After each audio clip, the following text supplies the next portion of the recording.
we are living in multi-ethnic societies. Yes. That means that we have people from different backgrounds, different ethnicities, who may have been born, or whose parents may have been born in other places, who look different. And those societies, I actually think, have the potential to be stronger than monoethnic societies in some ways. Even in biology, there's this concept of hybrid vigor. When you have racial mixing, it produces offspring that has the benefits of both sides. So the idea that we need an ethno-state that is entirely monolithic, I think, is excessive. Our societies that have a mixture of people can be very successful and very cohesive if we take the best from the different cultures and the different backgrounds of people. We have the talented people who've come from all over the world to our societies to contribute. But the only way that works is that we have monoculturalism, not multiculturalism, where everyone is encouraged to stick to their own and think the way that their parents thought in the country from which they came.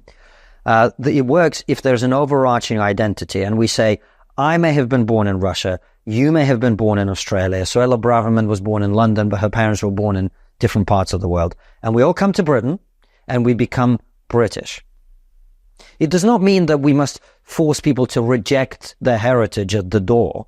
But what it does mean is, as my parents said to me, I remember when I came to school in the UK, my parents discovered that there was a clique of Russian speakers that I started hanging out with. And they said to me, well, in that case, we're going to have to move schools. And I, what do you mean? I've just found these friends. And they were like, look, you didn't come here to be a Russian in Britain. You came here to become part of this society.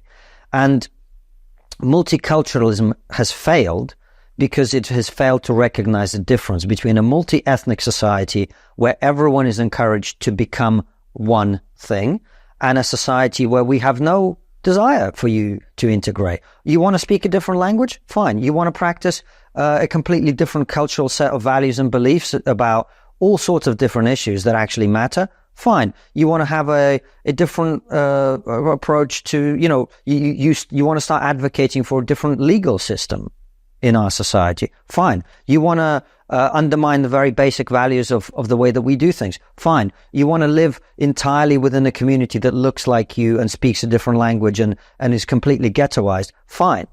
This doesn't work. It doesn't work, and it creates tensions between ethnic groups. And so this conversation about multiculturalism is going to become particularly strong in countries like Britain, France. I mean, Sweden has gone very far down the route of allowing people simply to come and live in parallel societies. Multiculturalism has failed because it cannot work.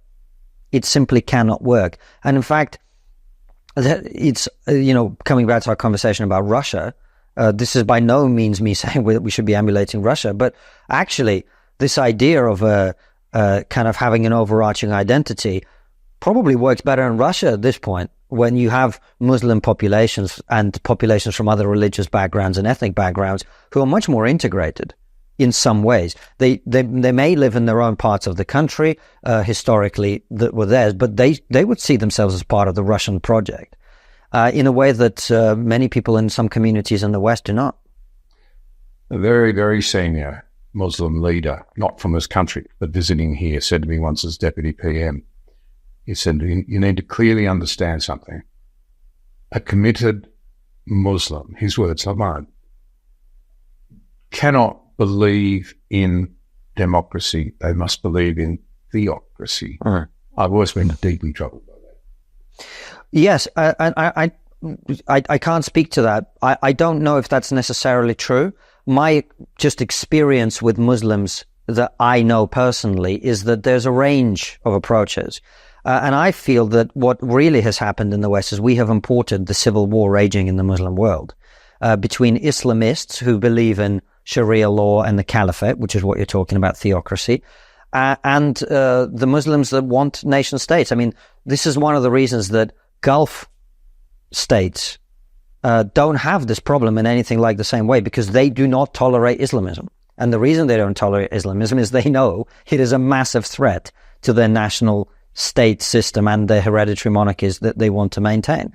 There was a super viral clip recently of the foreign minister of the UAE in 2017, warning Western countries that if you continue down this path, you're going to see more extremism and more terrorism coming out of your countries, because you think you understand Islam, and you think you understand this, and you think you understand that, and you are just ignorant about all this stuff.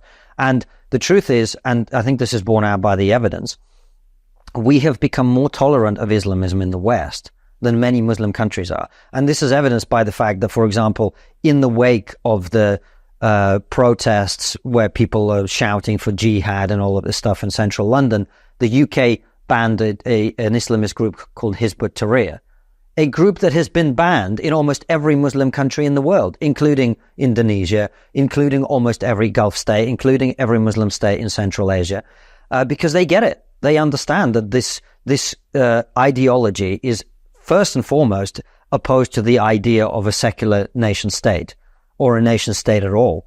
And it cannot be allowed to take power or to take charge or to influence the way our parliament makes decisions. These people, like the woke left with whom they increasingly make alliances, these people are the enemy of Western civilization. Out of all of this, harmony in Britain, I always admired the Brits. We think of them as the mother of parliaments, and Australians love to knock the palms, but it's still the country most of them go to as soon as they can to go and explore. The links are very deep. What's the future for Britain, in your view? Social harmony, economic prosperity, hope for young people? How do you see it unfolding? I don't know. I really increasingly don't like making predictions. You know, someone said it's a terrible idea to make predictions, especially about the future. I would say that we're in a bad place right now on all those metrics. Social harmony, I think it's clear.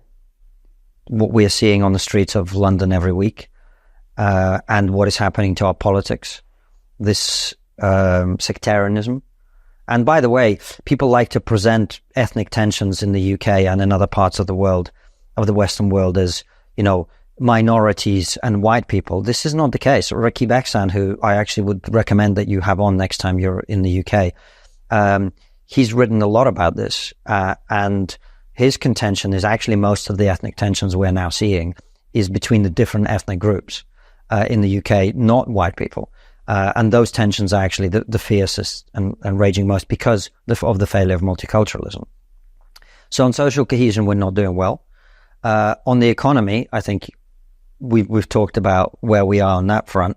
Our productivity is atrocious. We're massively indebted. And worst and most worrying of all to me is that we have created a society of dependence, a society in which people think that the answer to problems is more of the government getting involved.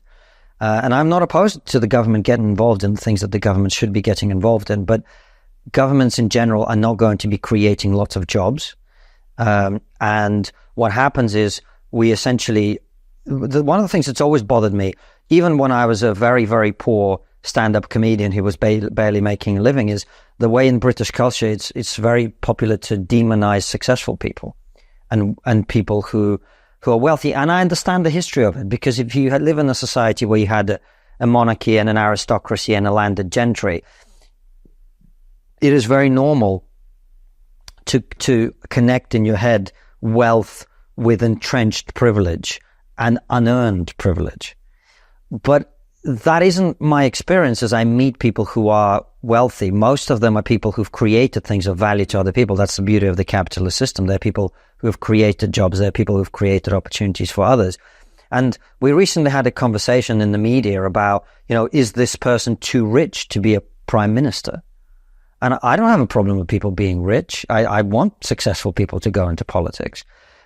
So in terms of the idea of a dynamic economy, you need entrepreneurs and you need people who are going to take risks and put their assets on the line and their reputation on the line to go and create opportunities for other people. So I'm concerned about where we are economically, and our indebtedness is a giant problem. One of the reasons I've enjoyed talking to you now for some years is that you see things very clearly. Can I ask you a question? Don't be modest. How often do people come up to you in Britain and say, thank you, you're changing my thinking, I really appreciate it? Because this is part of what you're trying to do. You're trying to provide. Well, please don't compare me to Solzhenitsyn. As I like to say, in my ARC speech, I mentioned him, and then someone online accused me of comparing myself, and there's no comparison. Solzhenitsyn spent most of his life in a prison camp, enduring terrible punishments, starvation, dire, and brutal beatings. Right? I went to an English boarding school. That's where the similarities between us end. So no, there's no. I mean, don't be. That would be silly. I'll ask you back for speech day after that. I look forward to it. But yes, it's a silly comparison, of course. But I'm very gratified that people come up to both Francis and I, and say, some people will say, yes, thank you for changing my mind or helping me think about things in a different way.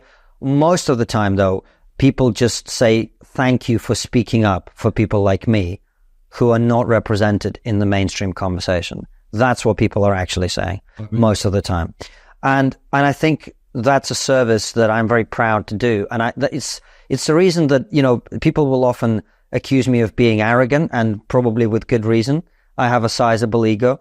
But actually, the reason I feel confident and comfortable to say what I think in public is I know that those people are standing behind me, and I'm speaking for them and speaking up for the things that they want to say that they're not allowed to say. And one of the reasons, and I met Jacinta Price at ARC and yesterday at Parliament House.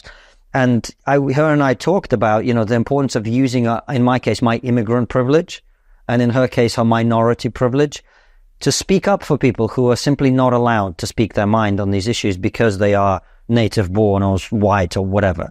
And we've got to a place where, just saying the truth, you have to have certain identity markers, as I happen to do, to be able to do that well. I guess that's my role to say it, and I'm going to do it on behalf of those people. And that's why, I am unrestrained. And people often say things to me, oh, you're so brave, which is ridiculous, absolutely ridiculous. This is the easiest time in history to be a dissenter ever. 300 years ago, people like us have been burnt at the stake. People who speak our minds. We're not. We're absolutely not. Some people were going to comment on Twitter. Who cares, right? It's the easiest time to speak up. But the reason I feel comfortable doing it is I feel the support of the people who are behind us, whose ideas and views are not being properly represented.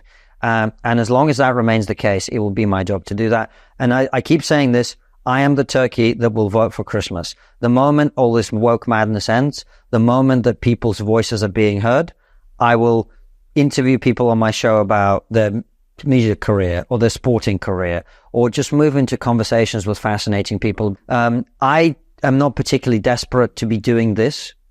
It's not to say I don't enjoy it. I do. But I think Douglas Murray's absolutely right when he says, just think of what amazing things we could be doing if we didn't have to spend our time talking about this crap. Couldn't agree with him more. Solzhenitsyn, of course, it should be remembered, his bravery and his courage played a major role in bringing down an evil regime. So that's